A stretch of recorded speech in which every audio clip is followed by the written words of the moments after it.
Okay, everybody, take off your shoes. That's what Jesus said, right? Everybody, take off your shoes, take off your sandals. Imagine the confusion and consternation on their faces. They were eating a supper, a Passover supper, and their best friend, their mentor, their beloved teacher tells them, okay, everybody, guys, girls, kids, take off your shoes. What is going on? To make things worse, in the first reading we heard today that Moses instructed them to keep their sandals on as they are having the Passover meal, right? So there was a ritual that Jewish people were supposed to keep as they celebrate Seder meal or Passover, right? So Jesus is not only asking them to do something unusual, but also against the instructions from the book of Exodus. Estamos celebrando hoy la última cena. Y un detalle bien interesante es que Jesús era judío y estaba celebrando la Pascua de los judíos.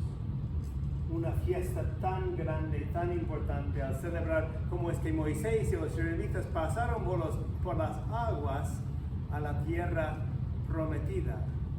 La última cena, eso pasó dentro del contexto de la Pascua de los judíos. Before washing their feet, the first step was to take off their shoes. And everybody who was there was a Jewish person. So their thinking went right to that different passage in the book of Exodus. Do you remember another place in the Bible when the voice of God said, take off your sandals?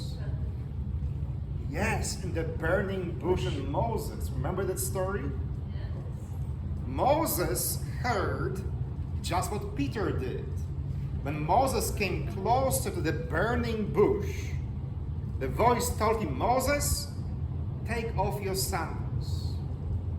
Exactly the same instruction I imagine Jesus gave to everybody at the Last Supper. Hold on, take off your sandals.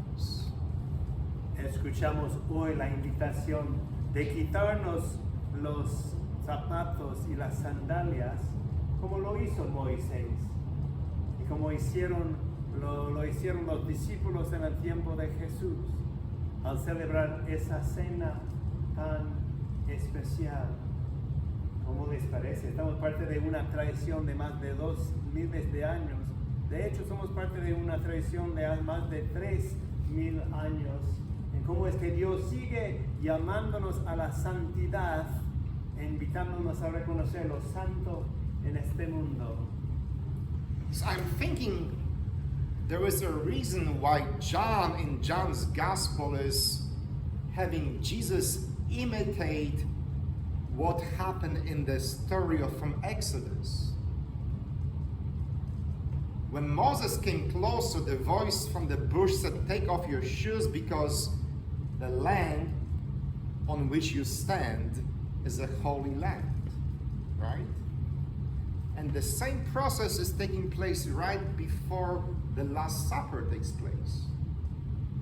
For me, it's a clear indication that when we come to this Lord's Supper, we are standing on holy ground. That this is as holy for us as it was for Moses talking with the burning bush. Imagine being there in the desert, somewhere in Egypt, and standing in front of the burning bush. Sometimes I say to myself, gosh, I wish I was there. Mm-hmm. But you know what? When you come here, when you stand in front of this burning bush, the ground on which you are standing is holy as it was for Moses. Y en el Evangelio de hoy, ¿qué pasó? Después de que los discípulos quitaron las sandalias, los zapatos, pues Jesús les dio un ejemplo, un modelo de qué? Del servicio, del amor y de la humildad, ¿verdad? Al inclinarse para lavarse los pies de sus amigos, de sus discípulos, pues nos dio un ejemplo de cómo servir a los demás.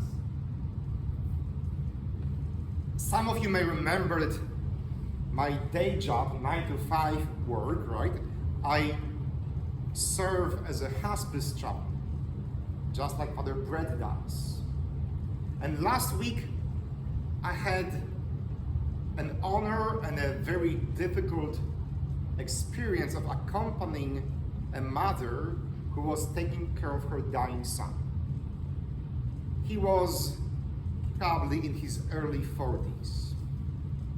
And as you may know, that when someone becomes a hospice patient, we send them people to help clean the patient, to give them bath, to fix their hair, to shave their face if they are men, to help them in the cleaning process, to help them with daily chores. But the last day of this young man's life, when I was there, the mother asked the helping lady, the aide, the hospice aide, let me do it. Let me wash my child one last time. And she took the wipes and gently cleaned his feet, his hands, and his face.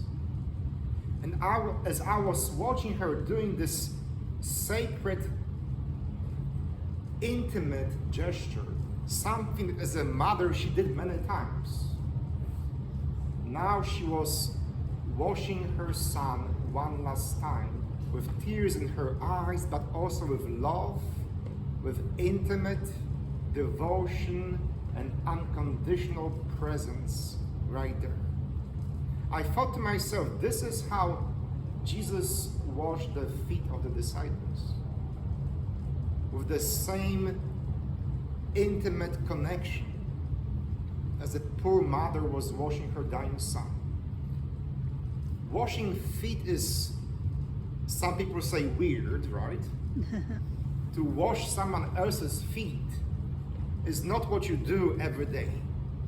As a mom, those who are moms, you know, when you wash and clean your babies, you wash them all together, right? Including the feet.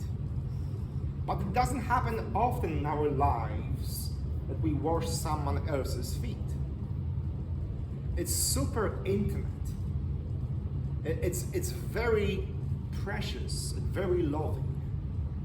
And for Jesus to do this intimate gesture, this very loving, kind gesture, tells me that he loves us in this very way, as that mother loved her dying son. That she gave all her life to him, just like Jesus gave all his life to us. As she loved her child intimately and preciously, Jesus loves all of us intimately and with precious love that we will never know from anyone else. Y después de darnos ese gesto de amor y de servicio, de humildad en el lavatorio de los pies, ¿qué hizo Jesús en la última cena? Tomó pan, lo partió, lo bendijo y lo dio a sus discípulos diciendo que este es mi cuerpo. Cuando nos encontramos sufriendo nosotros o nuestros seres queridos, como la historia de ese hijo moribundo, nos recuerda de cómo es que participamos en el sufrimiento de Cristo roto en el crucifijo, ¿verdad? El Cristo quien partió el pan, como símbolo de cómo es que Él iba a ser partido, cómo es que Él iba a sufrir para ser pues fuente de alimentación y de vida por nosotros. Qué ejemplo tan bonito de dar de su cuerpo y de dar de su sangre. Un ejemplo que nosotros hoy en día podemos seguir imitando como la mamá en esa historia tan bonita. The ground on which we are standing is holy. It is sacred. But you know what else is holy and sacred in God's eyes? You are. You are holy and sacred, like that son of a mother. When God looks at you, God sees you as a precious and sacred baby. And that's who you are in God's eyes. Así que el Jueves Santo siempre tenemos un rito especial del laboratorio de los pies. Un momento en que los sacerdotes y diáconos aquí van a estar, si ustedes están dispuestos a participar en ese rito y quitarse los zapatos o las sandalias. Aquí van a estar ellos para lavar los pies de ustedes como modelo y ejemplo de servicio y de humildad y de amor. Y si ustedes quieren lavar los pies de ellos y de otras personas también, es un símbolo en que todos nosotros podemos participar. Así que en este momento queremos invitar a todos a participar. Vamos a invitar a los sacerdotes y diáconos a estar aquí enfrente para dirigirnos en este rito. We invite you, we challenge you, recognizing that we are God's beloved people standing on this holy ground. If you'd like, during this Holy Thursday, when we celebrate this washing of the feet, for you to take off your shoes or sandals and to come forward and to allow our priests and deacons to wash your feet. And if you'd like to wash their feet and or the feet of others, for us to do so as a symbol of our willingness to follow in the footsteps of him who shared of his body and blood, giving us this example of service.